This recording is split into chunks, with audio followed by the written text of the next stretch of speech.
സ്വാഗതം. കഴിഞ്ഞ ആഴ്ചയിൽ തിയേറ്ററുകളിലേക്ക് ഇറങ്ങിയ 2 സിനിമകളും അതിഗംഭീരമായിട്ടുള്ള ഒരു വിജയം തന്നെയാണ് നേടിക്കൊണ്ടിരിക്കുന്നത്. ആദ്യ ദിനം തന്നെ സിനിമയ്ക്ക് മികച്ച പ്രതികരണമാണ്. അതിലൊന്നാണ് പ്രേമലു. പ്രേമലു എന്ന സിനിമ ഡയറക്റ്റ് ചെയ്തിരിക്കുന്നത് ഗിരീഷ് ഏടിയാണ്.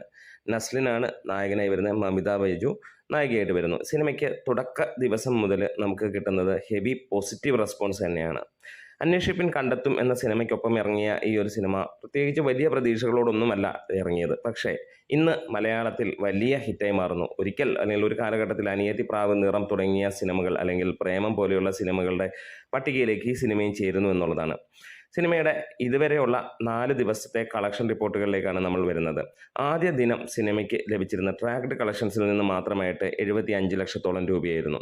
രണ്ടാം ദിവസം സിനിമയ്ക്ക് ട്രാക്ഡ് കളക്ഷൻസിൽ നിന്ന് ലഭിച്ചിരുന്നത് 1,61 ലക്ഷം രൂപയാണ്. മൂന്നാം ദിവസം സിനിമയ്ക്ക് ട്രാക്ഡ് കളക്ഷൻസിലൂടെ ലഭിച്ചിരിക്കുന്നത് 2,25 ലക്ഷം രൂപയോളമാണ് എന്നുള്ളതാണ്. അപ്പോൾ തന്നെ നമുക്ക് മനസ്സിലാക്കാം സിനിമയുടെ കുതിപ്പ് ഏത് രീതിയിലേക്കാണ് പോകുന്നത്. അതായത് 1 കോടിക്ക് താഴെ ട്രാക്ഡ് കളക്ഷൻസ് വന്ന സിനിമ രണ്ടാം ദിവസമായപ്പോഴത്തേക്ക് 1.5 കോടിക്ക് മുകളിലും, മൂന്നാം ആയപ്പോഴത്തേക്ക് 2.5 കോടിക്ക് അടുത്തേക്കും എത്തി എന്നുള്ളതാണ്. എല്ലാവരും ഉറ്റുനോക്കുന്ന ഒരു ദിവസം തന്നെയാണ് അടുത്ത ദിവസം, അതായത് തിങ്കളാഴ്ച വർക്കിംഗ് ഡേ. അന്നത്തെ ദിവസവും നമുക്ക് കാണാൻ കഴിയുന്നത് ഗംഭീരമായിട്ടുള്ള ഒരു കളക്ഷൻ. അതായത് ഇന്നലത്തെ കളക്ഷൻ നോക്കുകയാണെങ്കിൽ ട്രാക്ഡ് കളക്ഷൻസിൽ നിന്ന് മാത്രമായിട്ട് 1,51,89,000 രൂപയാണ് വന്നിരിക്കുന്നത്. അപ്പോൾ സിനിമ മികച്ച രീതിയിൽ തന്നെ കുതിക്കുന്നു എന്നുള്ളത് തന്നെയാണ് റിപ്പോർട്ടുകൾ. കണ്ട ആളുകൾക്ക് എല്ലാവർക്കും ഭയങ്കരമായിട്ട് ഇഷ്ടപ്പെടുന്നു എന്നുള്ളതാണ്. കാരണം ഇതേപോലെയുള്ള ഒരു ഫൺ എലിമെൻ്റ് ഉള്ള സിനിമ കണ്ടിട്ട് കുറച്ച് നാളുകളായി എന്നുള്ള ത്രൂ ഔട്ട് സിനിമ ആളുകളെ പിടിച്ചിരുത്തുന്നു. ഇങ്ങനെയുള്ള സിനിമകളാണ് നമുക്ക് വേണ്ടത്. തണ്ണീർമത്തൻ ദിനങ്ങൾ എങ്ങനെയാണോ ഗിരീഷ് ചെയ്തിരുന്നത് അതിൻ്റെ മുകളിലേക്ക് നിൽക്കുന്നു ഈ സിനിമ എന്നുള്ളത് തന്നെയാണ്. അങ്ങനെ വരുമ്പോഴത്തേക്ക് ഹൗസ്ഫുൾ ഷോസ് എടുത്ത് നോക്കുകയാണെങ്കിൽ ആദ്യ ദിനം 12ഓളം ഹൗസ്ഫുൾ ഷോസ് ട്രാക്കേഴ്സ് പറയുമ്പോൾ, നോർമലി ഒരു ട്രാക്കിംഗ് വെബ്സൈറ്റ് അല്ലെങ്കിൽ ട്രാക്കിംഗ് ചാനൽ 12 ഹൗസ്ഫുൾ എന്ന് പറഞ്ഞാൽ ഒരുപക്ഷെ 25 തൊട്ട് 30 മുകളിലേക്കുള്ള ഹൗസ്ഫുള്ളുകൾ ഉണ്ടാകുമെന്നുള്ളതാണ്. അപ്പോൾ നമുക്ക് നോക്കാം എത്രത്തോളം ഉണ്ട് എന്നുള്ളത്. രണ്ടാം ദിവസം 38 ഹൗസ്ഫുൾ ഷോസാണ് ട്രാക്കേഴ്സ് ചാർട്ട് ചെയ്തിരിക്കുന്നതെങ്കിൽ മൂന്നാം ദിവസമായപ്പോൾ അത് 104ഓളം ഹൗസ്ഫുൾ ഷോസായി.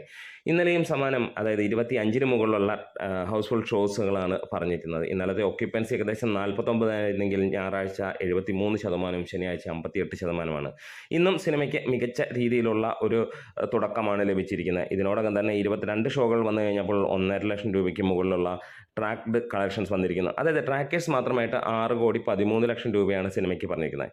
ശരിക്കും സിനിമയ്ക്ക് 10 കോടിക്ക് മുകളിലേക്ക് 4 ദിവസം കൊണ്ട് കളക്ഷൻ വന്നിരിക്കുക, 3 ദിവസം കൊണ്ട് തന്നെ കളക്ഷൻ വന്നിരിക്കുന്നത്. കേരള കളക്ഷനായി മാത്രം വന്നിരിക്കുന്നത് 5,70 ലക്ഷം രൂപയാണ്. റെസ്റ്റ് ഓഫ് ഇന്ത്യയിൽ നിന്ന് 70 ലക്ഷം രൂപയും അതുപോലെ തന്നെ ഓവർസീസിൽ നിന്ന് ഏകദേശം 4.5 കോടിക്ക് അടുത്തും, അതായത് 0.51 മില്യൺ ആണ് ഡോളറാണ് പറഞ്ഞിരിക്കുന്നത്.